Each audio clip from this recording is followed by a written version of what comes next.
is up, YouTube? We are here in front of the shop. What the heck? Why does Ruby look so dusty? I need to go wipe the windshield off. It's bug season. I just got back from doing a short run, but now I'm about to do a really long run. We're going to Sequim, Washington. Today's Saturday. But have no fear, I bought a mini fridge and we got my inverter fixed, thankfully. What is this? Hisense mini fridge. I don't know, probably could have gotten a taller one, but I don't know. I didn't measure ahead of time, so I don't know how tall it is going to be inside the sleeper. And right like that, it just comes out of the box. I'm gonna have to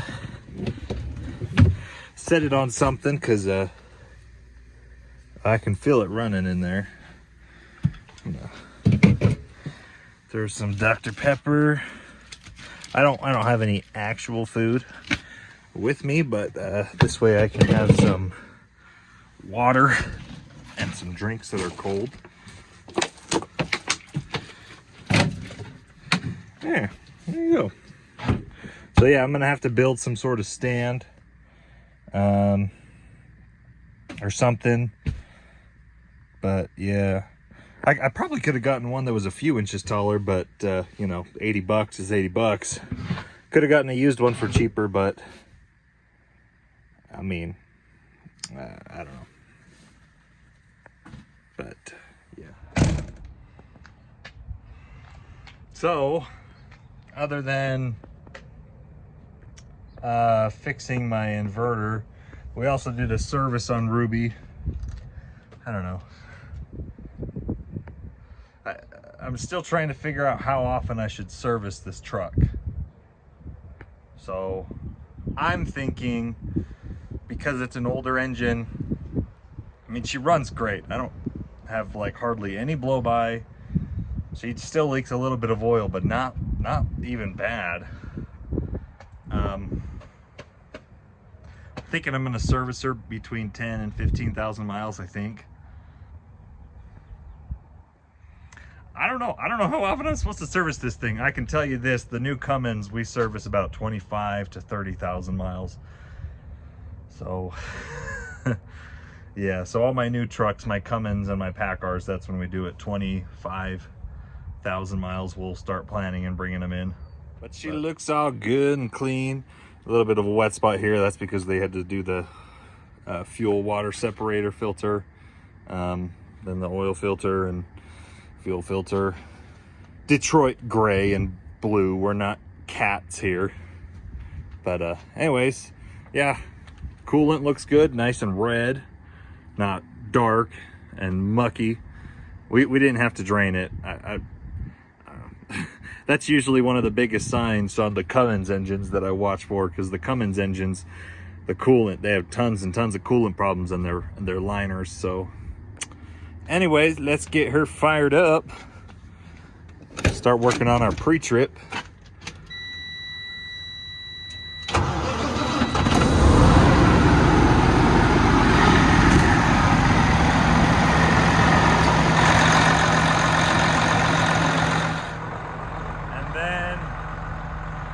Taking this trailer right here.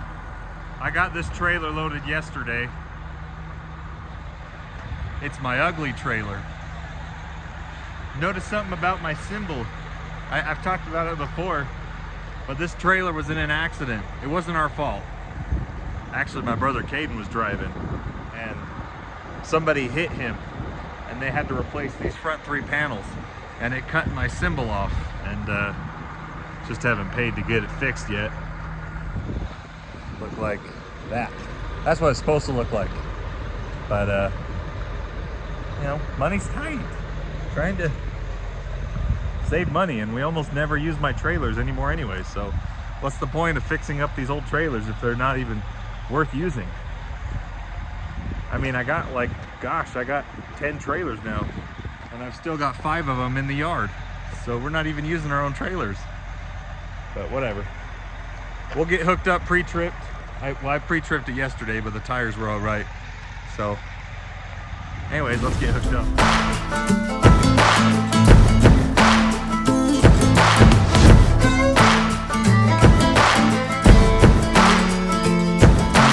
We went for each other like a bullet from a gun, faster than the sheriff's drawing, hotter than the sun. Didn't see it coming lately, I've been on the run. You know you've seen my face before, so let me tell you something. Darling, you fell in love with the famous man. See my pictures posted everywhere across the land. And if you run with me, you got to understand that you're holding on to a dangerous hand. If I want it, would you still want me? 'Cause babe, I want it. Do you still want me? I got a bag of money, honey, and it don't belong to me. Took it from a man that had it coming, so you know it wasn't free. We'll load this Smith and Wesson up and take our horses east. And if we run into any trouble, we'll leave them in the crimson streets. Darling, you fell in love with the famous man.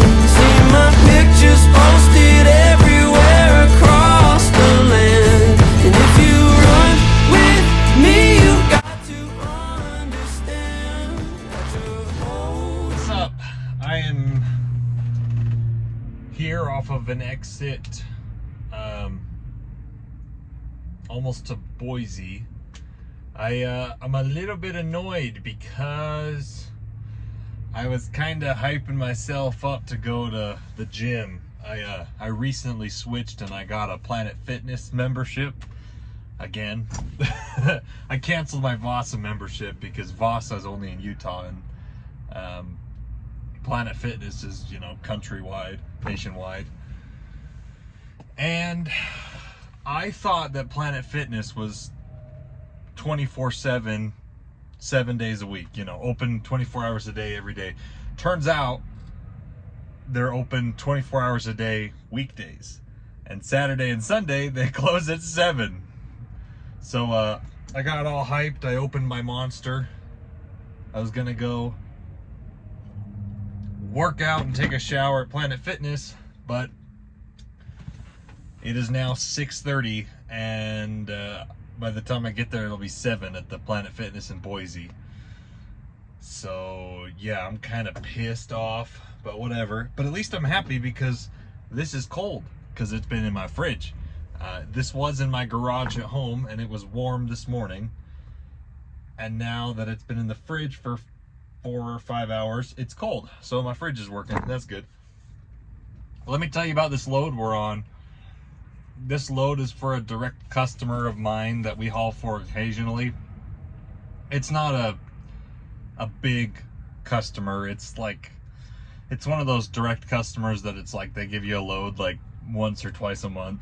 So it's not like a big contract, but they do furniture. So the good thing about that is I've only got about, I think, 10,000 pounds in the trailer. So I'm getting pretty good fuel mileage. And I'm not in a rush because today's Saturday. I don't have to deliver in Sequim until Monday. So I'm taking my time. I'm going pretty slow. So yeah. So I'm thinking, now that I've drank some caffeine, I'm gonna try and drive until Prosser, Washington, just to time it out, and then tomorrow, hopefully I'm still feeling motivated tomorrow, I'll go to the Planet Fitness tomorrow in Sunnyside, Washington, which is along I-82 that goes to Seattle once it breaks off from I-84. So anyways, yeah, just stopped to take a break, did some paperwork on the computer. I got some invoices done. I actually, even though it's a weekend, I booked like 5 loads today, which was pretty impressive. I feel pretty impressed with myself. Dispatched a couple drivers, invoiced a couple invoices, so I'm feeling pretty good. Actually, the next person that needs to be dispatched is me. Everyone's booked up until Tuesday, and then Tuesday I'll need to get one of my drivers home from Portland. But I'm the next driver that needs to get a load, because I'm going to be up in the Seattle area Monday, and I don't have a load home yet. So I've been trying to kind of look. Seattle is such a hard market to get out of for dry van, especially with everything going on in the trade wars and the ports being slow. You know, the loads coming out of Seattle have always been horrible, but right now they're extra horrible. You know, you go like it used to be. It is what it is. So there'll be loads posted Monday, but I just, you know, you get dread when you're like trying to book ahead. You're looking ahead and you're like, oh, what am I gonna do? I don't have my reload booked. So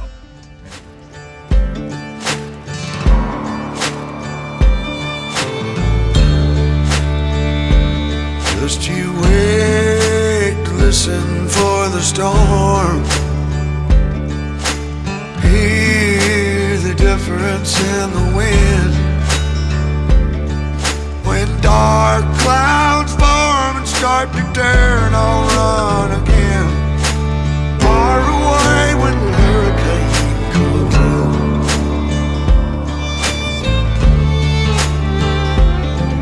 Well, I'm the only island in the way, but I was born to fight the wind and rain. Sometimes a man will keep himself in shame, mask a painful past he overcame.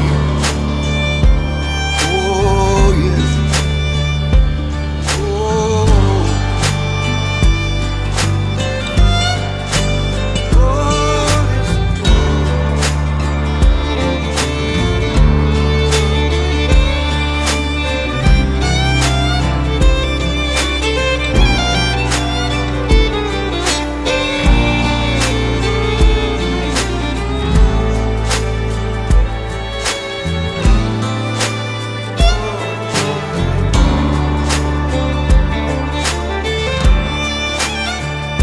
Well, you've been steady, building steam like a thunderhead, armed and ready with the lies you overheard. Well, strike me down like a lightning in the dark. Deliver me the fate I must deserve. Oh, don't you? I just wait and listen for the storm. You can hear the difference in the wind. did you miss me, Ruby? We're back. Wow, that was fun. I am out of shape. I am freaking out of shape, dude. It's been like 3 months since I've been in a gym. So we're here in Sunnyside, Washington. Yeah, I went to the gym, got a shower. I think that's the way to go. I mean, I know some of you guys are probably ahead of me on this, but that might just be the way to go, because you know, damn, a shower at Love's is freaking $20. And a membership to Planet Fitness is $20 a month. So you just go to the gym once a month and use their shower, and it makes up for not using the shower at Love's. Now, obviously, if you have shower credits because you fuel at the Love's, then, you know, maybe it's worth it. Because I have a couple, I think I have 10 showers on my Roadies card. So I can go to like Sinclair's and a couple knockoff smaller truck stops for showers, but that's pretty nice if they've got a gym and a shower. So I got my towel hanging here. I'm not quite sure where to put it to dry, so I'm just gonna hang it there. I'll get like a hanger or something. It's hanging on my cabinet. Got a nice smooth ride. We're about 250 miles out from Sequim, Washington. But I did find this truck. I wanted to show you guys this truck I found on Facebook. I messaged the guy. I want to buy the truck, but I don't know if I'm in a position that I can buy a truck right now. The biggest reason I want to buy the truck is because I'm really thinking things are going to pick up in the next 2 months with everything going on politically with trucking. I really think the rates are going to seriously pick up, and I want to have as many trucks ready to go as I can. So it's a brand new truck. It's literally the exact same truck as my white one. It's the PACCAR engine, which, you know, everyone has their opinion on the PACCARs. But it's the PACCAR engine, automatic 12-speed. It's literally the same truck as my brand new white one.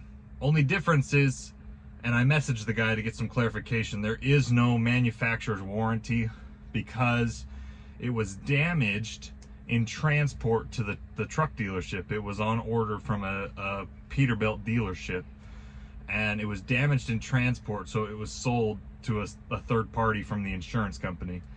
And the seller is claiming there's no mechanical damage. The only damage that was done to this unit was small cosmetic on the